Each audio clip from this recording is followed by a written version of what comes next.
Boulogne-sur-Mer est en Ligue 1, il va falloir s'y faire. Premier chantier pour le promu, adapter ses infrastructures. À 2 pas de la vieille ville, le stade de la Libération est encore en travaux. De 8700, l'enceinte va passer à 15 000 places pour le premier match à domicile face à Grenoble. Pendant que le chantier avance sur le front de mer, il souffle un vent à décorner les bœufs.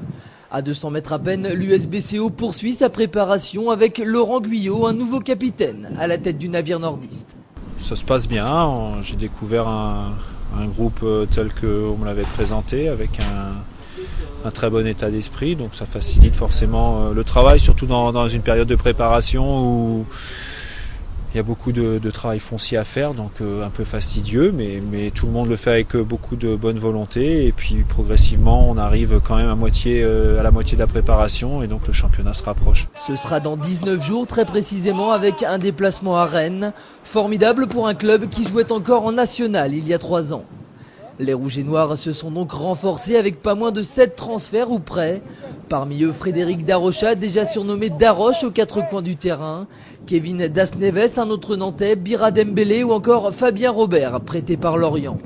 Un seul objectif pour le club, le maintien. C'est un challenge important pour le club, pour nous aussi les joueurs. On a tout à prouver dans ce championnat.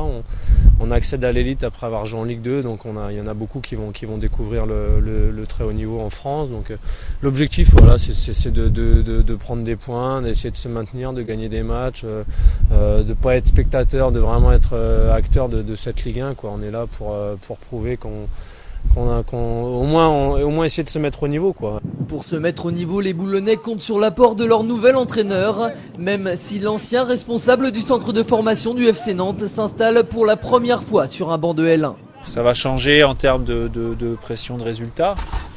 Maintenant, sur le contenu du travail, je crois que les meilleurs résultats, on les obtient quand on fait un travail de fond. Il faut du temps. Je pense que les conditions sont réunies à Boulogne pour avoir du temps.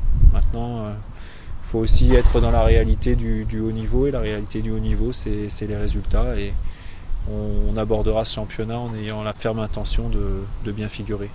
Après un premier stage à Ouistreham au début du mois, les Boulonnais repartent se préparer à Montreuil-sur-Mer ce lundi. Le promu met toutes les chances de son côté pour ne décevoir personne. Selon le club, les abonnements partent 3 fois plus vite que les saisons précédentes.